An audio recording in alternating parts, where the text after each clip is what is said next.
Social media पर आपके पास लाते हैं खबरें साथ, कहीं ना कहीं इंतजार करते करते सादर जय जिनेंद्र के साथ सुबह बजते हैं 8 और घड़ी आपके पास। शुरुआत करते हैं आज की आपके पास कुछ आपकी पैतृक संपत्ति पर छीना झपटी की। सुबह सुबह एकदम आँख खुल जाएगी अगर नींद में भी होगी तो।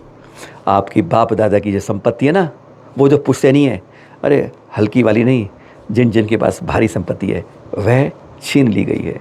बस ये दृश्य देख रहे हैं आप, यह भी आपके बाप दादा की, आपके गुरुओं की और आपके एक सैकड़ों वर्ष पुरानी पैतृक संपत्ति है जिस पर आपकी नज़र नहीं है। आपकी नज़र हटी, दुर्घटना, हाँ सही है, दुर्घटना घटी कह दीजिए, आपकी संपत्ति हटी। इसलिए आपको आज आपको कुछ चित्र दिखाते हैं जो आपके अंदर जख्म लगे हैं ना, जिनकी आपको परवाह नहीं है, क्योंकि फोड़े फुंसी जब अंदर होते हैं पता नहीं चलते हैं, और जब वे नासूर बन जाते हैं तो लाइलाज हो जाते हैं। आज अपनी जो संपत्ति लुट रही है उसके कुछ दृश्य आपको दिखा रहे हैं।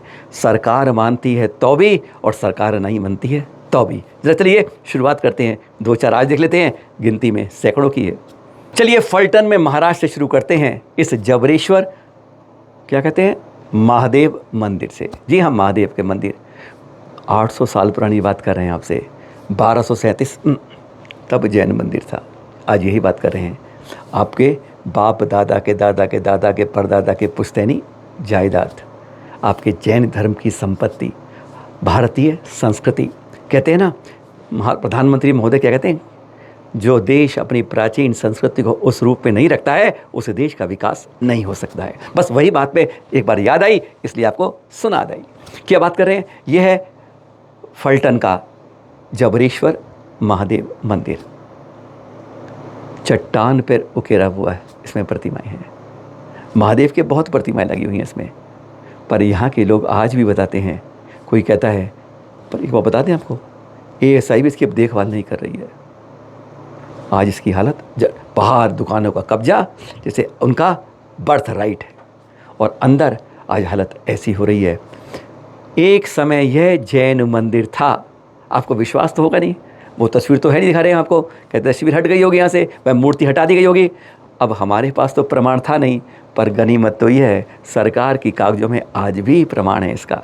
आपको विश्वास नहीं होगा, भारतीय पुरातत्व विभाग ASI भी मानता है कि हाँ यह पहले जैन मंदिर था, और बाकायदा उसका बाहर एक बोर्ड लगा रखा है, और बोर्ड बढ़ के तो हम आपके पास आए थे कि हमारे बाप दादा की संपत्ति उधर कैसे चली गई। जरा देखते हैं, उस बोर्ड पर नजर डालते हैं। नीचे डालिए, अंग्रेजी में भी है, हिंदी में भी है, किसी भी भाषा में पढ़ते हैं। आइए पढ़ते हैं। ये पढ़ा बोर्ड, नीले बोर्ड पर सफ़ेद में लिखा हुआ, नीचे का पहरा अंग्रेजी में और नीचे का पहरा हिंदी में पढ़ लीजिए जिस बार कि मूल रूप में यह एक जैन मंदिर था।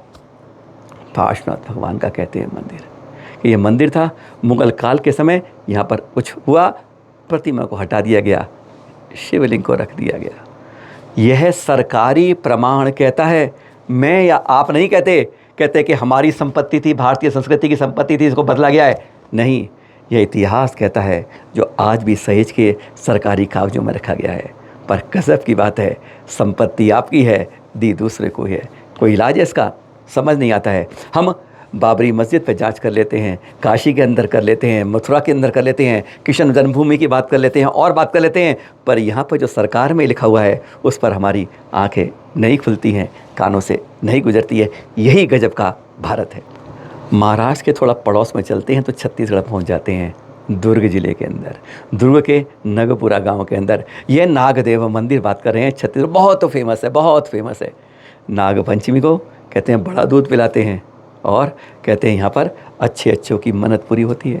पर जब हम देखते हैं, इसमें सरकार ने बोर्ड लगाए हैं कि ये पुरातत्व के अंतर्गत है, पर यह नहीं कहते हैं कि जैन मंदिर था। जो साफ, आपने कभी आंख खोल के देखना, आप जैन हो, अरे जो नहीं है जैन, जो इस वीडियो को देखते हैं, कोई भी अड़ोस का, पड़ोस का, ऊपर का, नीचे का, देश का, बाहर का, कोई भी देख ले, छोटा देख ले, बड़ा देख ले, महिला देख ले, पुरुष देख ले, वह अपने आप पहचान लेगा कि अंदर पारस प्रभु की प्रतिमा है, नाग देवता नहीं।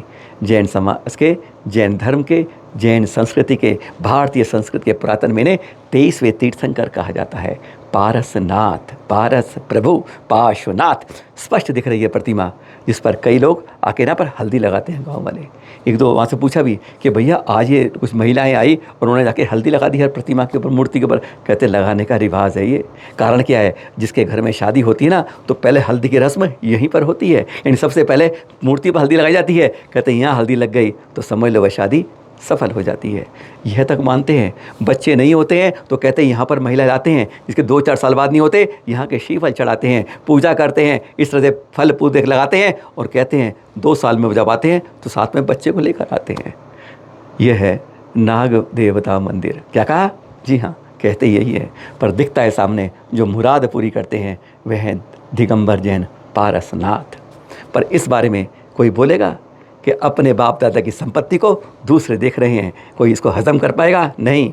हम लड़ना देख सकते हैं कि ईरान ने इजराइल पर फेंका, इजराइल ने लेबनान पर, आज युद्ध बढ़ गया है, इस बात पे लड़ सकते हैं। पर जो सामने दिखता है उसके बारे में हमारे यहाँ ना न्यायालय बोल पाते हैं, ना सत्ता बोलती है, ना प्रशासन बोलता है, क्योंकि यहाँ पर खोपड़ियाँ गिनते हैं, हकीकत में क्या है नहीं देखा जाता है। क्योंकि बात हो रही तो मन हुआ एक बार, अगर यह पुरातत्व नहीं है, कोई तो हमारे मन में होंगे इतिहास को जांचने की कोशिश कर रहे थे। पता नहीं चलता ना कि हमारे दादा बाप दादा ने क्या क्या संपत्ति छोड़ी है, तो हम पुराने कागजों में ढूंढते हैं। तो ऐसे ही नक्शा देख रहे थे, ASI का था कि यहाँ पर कौन कौन से पुरातत्व में हमारी संपत्ति में है। तो ये नक्शा दिखा, नक्शे में समझ नहीं आया क्योंकि इसके आगे कुछ लिखा नहीं था। हमने फिर इसकी डिटेल देखी, अब वह दिखा देते हैं। ये सूची देखी हमने, 1 2 3 4, नजरें बड़ी बार बार, 5 6 7 8, मिले कहीं ठाट बाट, करे गिनती थक गए करते करते, पर कोई जैन मंदिर नहीं दिखा। सारे एक ही धर्म के संप्रदाय के थे।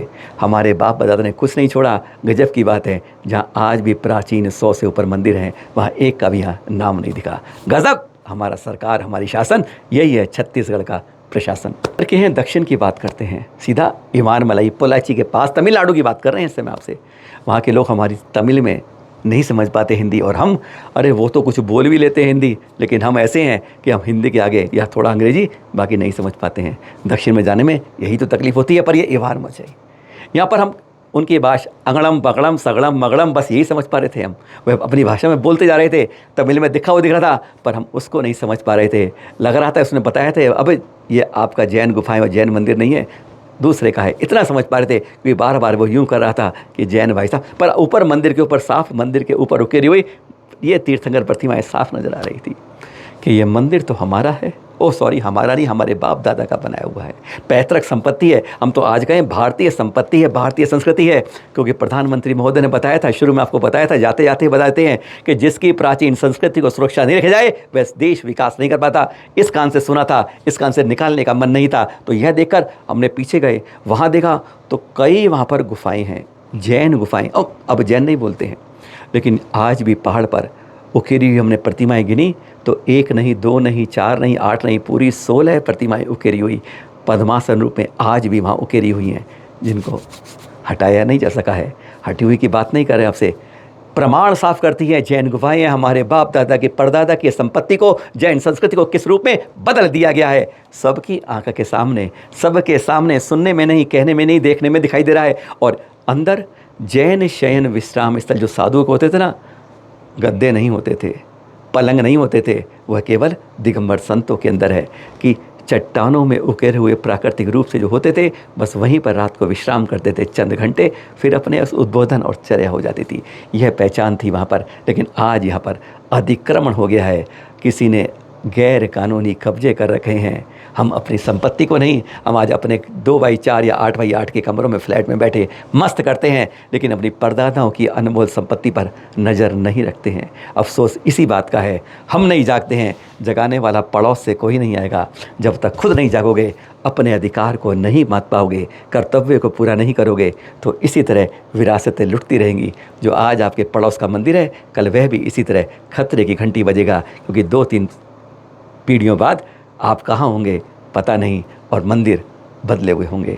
जागिए, जगाइए अपने को अंदर से भी, और अपनी संपत्ति को बचाने के लिए एक बार अपने तीर्थों को डालिए, कृत संकल्प हो जाइए कि कम से कम इस जीवन में कुछ ना कुछ अपनी संपत्तियों को बचा के रखेंगे, भारतीय संस्कृति के पुरातत्व को रक्षा करेंगे। सादर जय जिनेंद्र।